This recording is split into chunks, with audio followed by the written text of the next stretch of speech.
Testimony resumed today in the trial of ex-NYPD officer Michael Valva for the death of his son. A detective testified that video from the day the 8-year-old died had been deleted when he attempted to download it. News 12's crime reporter Krista McNally was in the courtroom and has the latest.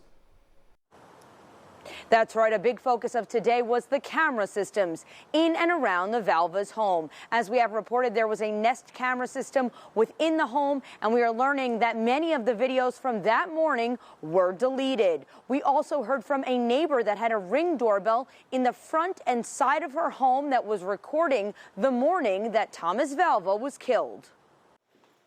Detective Guy Gehrig with Suffolk Police Electronic Investigations says several key videos from within the home were deleted from the morning of the boy's death by somebody who had access to the account. When Detective Gehrig initially was given permission to access the Nest system, he began downloading the remaining videos from the home. 6 hours after he began downloading, an administrator on the account changed the password, blocking his access. He said most of the footage was initially deleted. Many supporting the biological mother of Thomas Valva, who was killed, were in court. It all could have been prevented. The system failed. Michael Valva pled not guilty. We heard from a neighbor who said she was sleeping when another person from the block called her several times that morning and asked what was going on next door. She said, quote, "I said, did something happen to one of the boys?"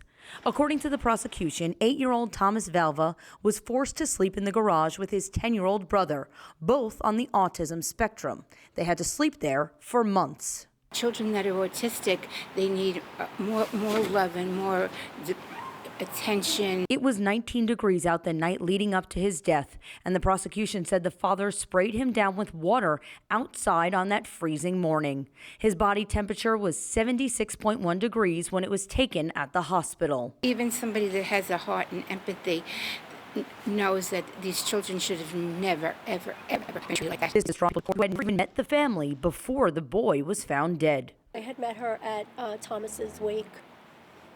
And what was your impression of her that inspired you really to keep coming to She's a court? very strong person, and nobody was listening to her or believing her and anything that she said.